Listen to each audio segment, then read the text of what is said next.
Thank you for choosing Korean Air. Please enjoy your flight. Korean Air are one of the last airlines still operating the Boeing 747 because as other aircraft models get more and more efficient and the Boeing 747 gets left behind, sadly airlines are struggling to find reasons why they should still continue to operate the fantastic Boeing jumbo jet.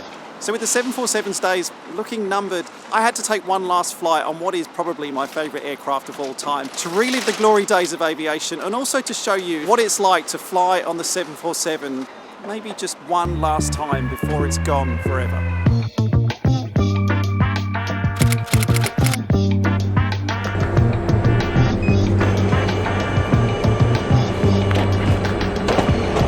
Right now, as I record this, there's actually still 426 747s still operating for airlines around the world. Now, the majority of those are in the cargo area, but for passengers, there are still 4 airlines that fly them. So Lufthansa has the most. They're flying 27 747s at the moment. Korean Air, who I'm flying with today, they're still operating 17. Then Air China is the next biggest with 9. And Rossiya, who's a division of Aeroflot in Russia, they're actually still flying 5 747-400s. Your best bet at the moment, if you do want to fly a 747 with anyone, is probably to aim for something with Lufthansa in Europe, or come here to Seoul and pick up one of the 747s with Korean Air, which is what I'm about to do, and I'm very excited.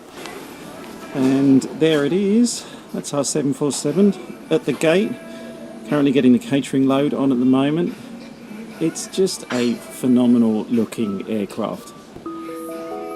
So even though we're flying on a Korean Air 747 today, I actually think the reason why I love the 747 so much is mainly because of a different airline. Now I've parked Echo Yankee Zulu to some pretty cool planes in the past, but I think this is my favourite.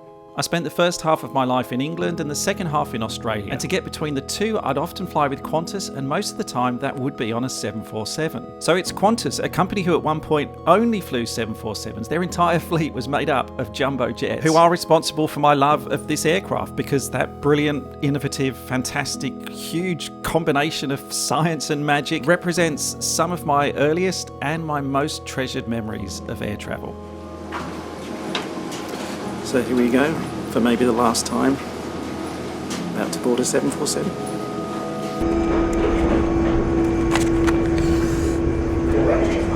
Sorry, found it. Thank you.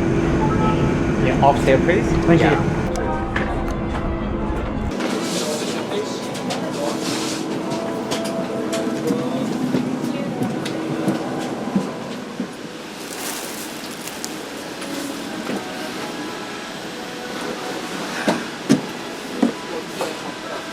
Friend.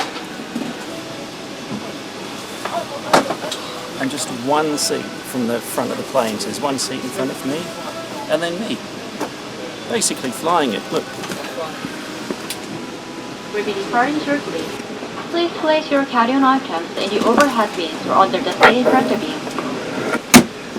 The very nice flight attendant just asked me if I wanted to be woken up, just in case I'm asleep for the second meal, as if I'm going to sleep on this flight. We have some champagne, guava, orange, water. Can I have a water, please? Water. Yeah.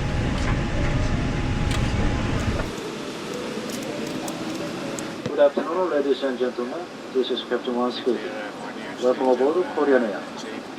This flight is bound for Singapore Changi International Airport, and our flight time is 5 hours and 46 minutes.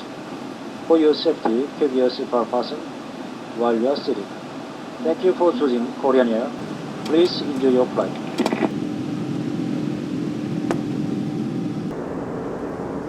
So one thing I've noticed early on is the engines here on the 747-8. They're different obviously to the 747-400, which would have had the Pratt & Whitney Rolls-Royce engines, which were like really loud, but the General Electric engines on the 747-8, well, they're quieter, and that's a good thing. Engines should get quieter, they should be more efficient as time goes on, but you want that roar, you want the roar of the 747. The other thing to note is if you are flying this Korean Air 747-800, if you are again fortunate enough to be in prestige class up the front here, get the top deck, because these seats, this is a 2-2 configuration up here, these seats are very private.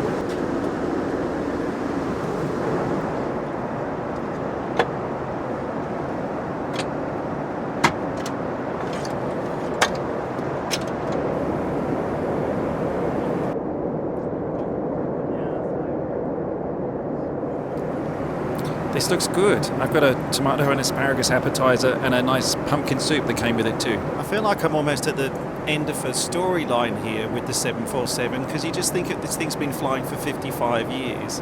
How many other people have sat on the top deck like I'm doing right now, have had like a beautiful meal served to them like I have now, and have just enjoyed this kind of level of luxury whilst travelling across the world at 30-something thousand feet. It's at this point that it reminds me that it's actually the 747 that gave us business class in the first place. I mean, so you had Pan Am, right? They introduced something called Clipper Class, which was their version of a business class product. But it was Qantas, when they got their 747s, who actually came up with business class. They were the ones that first put it onto a 747 after realising that, you know, with this upper deck, this separate area, there was an opportunity to create a more enjoyable and luxurious environment, but obviously charge more for it as well. So yeah, thank you 747. Thank you for business class.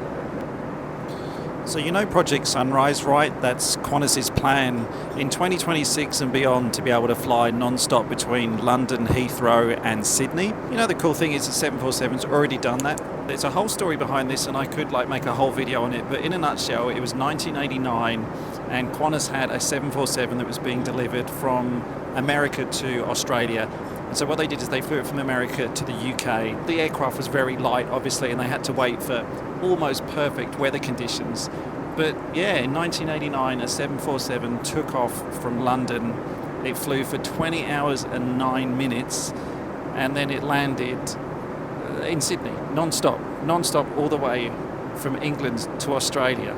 My other favourite part about that whole story is VHOJA, City of Canberra, the same plane that did non-stop London to Sydney, the longest flight ever done by a 747, also holds the record for the shortest flight ever done with a 747, because sadly it's no longer flying now. But the good news is it's actually being preserved at an airport in Australia, a place called Shell Harbour on the eastern coast, by the Historical Aircraft Restoration Society. And to get it there, they took it off from Sydney and flew it for just 12 minutes before it touched down at its final resting place in Shell Harbour. It's just such a capable, brilliant aircraft. And now I have some fruit. Also, look at the size of these grapes.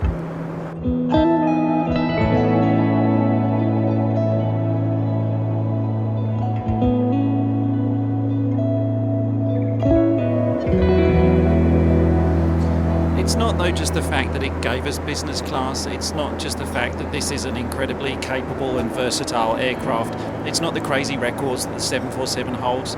I think one of the reasons why I love this plane so much is because, to me, it represents really just that golden era of aviation. When Boeing came up with this aircraft, it just opened up travel to more people. And look, you might have your thoughts on that. I mean, travel is a very crowded space nowadays. Airports are busy, some destinations are suffering from over-tourism. But ultimately, I think travel should be there for everybody. I think when we travel, we improve ourselves as human beings. And the 747 gave us that. The 747 opened up the world to the everyday traveller.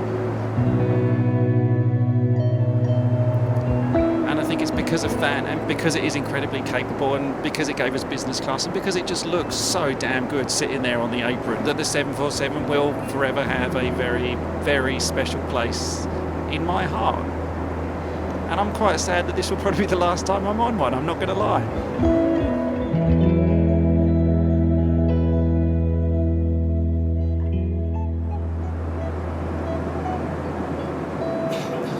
Everything feels really retro on here as well. I know it's genuinely older than other business class cabins, but it's kind of nice because it feels like you're sitting up here in the 1970s. Look at the tray table. I mean, look at this sort of fake wooden walnut finish on here. The colour and the material on this seat. It's like something your nan would have in the living room. Ultimately, at the end of the day, the 747, it's just a plane. It's just, to be honest, a very inefficient plane. It's not as efficient as the 787 Dreamliners, the A350s, the new 777-9s that are all coming out to replace it. But I don't love it because it's efficient. I love it because it represents such an important turning point in the history of an industry that I genuinely do really love. One other really impressive fact with the 747 comes down to its reliability. So for an aircraft designed 55 years ago, there are still 426 Boeing 747s still currently flying. Now admittedly a lot of those are in the cargo sector, but if you compare that to the Airbus A380, there were actually only 251 A380s that were ever built and delivered. Which means right now in the skies above us, there are actually more 747s still currently active and flying than the total amount of A380s that were ever built. I'm really glad I got to fly on this 747, and I don't want you to miss out, because remember, airlines can change their schedules and they can rearrange their fleet overnight. Routes that are currently operated on a 747 could change quite quickly, so if you are thinking that you want to do something similar to this and get a flight on a 747 before they go, don't leave it too long. But if you don't manage to fly on a 747, then don't forget you can still go and visit them at various places around the world. They're still being used for things like, well, in museums, they're being preserved, event spaces, hotels. There's even one that's been sunk, so you can explore it if you're into diving. But yeah, I'm just glad I got to experience it one more time as the sun literally sets over Singapore and, well, metaphorically sets over the 747. Ladies and gentlemen, it's been an honor to have you with us today. We have landed at our destination. Please remain seated until the captain turns off the seatbelt sign. Thank you for choosing Korean Air.